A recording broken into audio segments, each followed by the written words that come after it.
அஸ்ஸலாமு அலைக்கும் வரஹ்மத்துல்லாஹ்.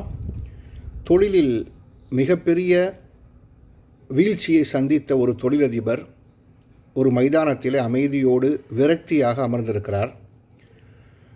அந்த வழியாக வந்த ஒரு பெரியவர், என்ன ஏதோ கவலையோடு இருக்கிறீங்களே, என்ன காரணம்னு கேட்குறாரு.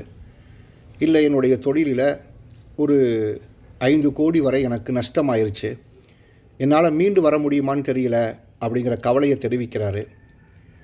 யாருன்னே தெரியாத அந்த பெரியவர், இவ்வளோதானா, 5 கோடி தானா என்று சொல்லி ஒரு 5 கோடிக்கான காசோலையை அவர் கையில் கொடுத்துட்டு, இதை வச்சுக்க, உன்னால் தொழிலில் ஜெயிக்க முடியும், நீ ஜெயித்து வந்துடுவ, நீ இதை இனாமாக வச்சுக்க வேணாம், எனக்கு அடுத்த வருஷம் இதே நாளில் இதே இடத்துல கொண்டு வந்து எனக்கு இந்த பணத்தை கொடுத்துருன்னு சொல்லிட்டு போயிடுறார்.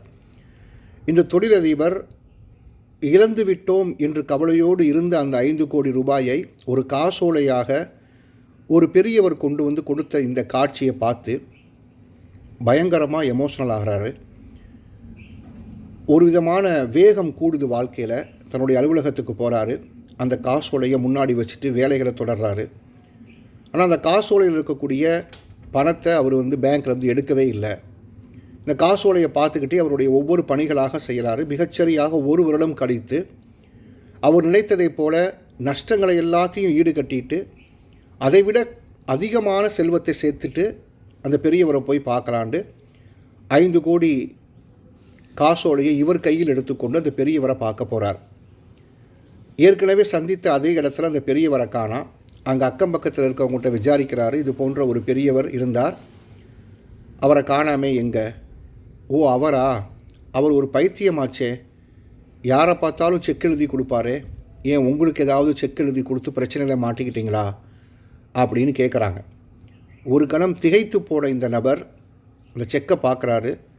எதுவுமே இல்லை, அது ஒரு போலி செக்கு, ஒரு மனநலம் பாதிக்கப்பட்ட பெரியவர் மூலமாக கொடுக்கப்பட்ட ஒரு காசோலை.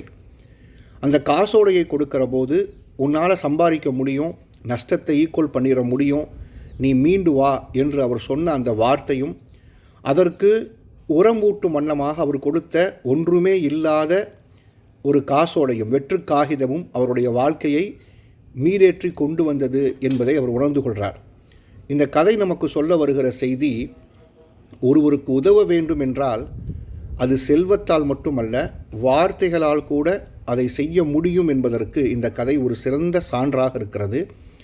வார்த்தைகளால் பிற நபர்களின் உள்ளத்தை வார்த்தெடுத்து வாழ வைக்கும் வாய்ப்பை இறைவன் வழங்க வேண்டும். அஸ்ஸலாமு அலைக்கும் வரஹ்மத்துல்லாஹ்.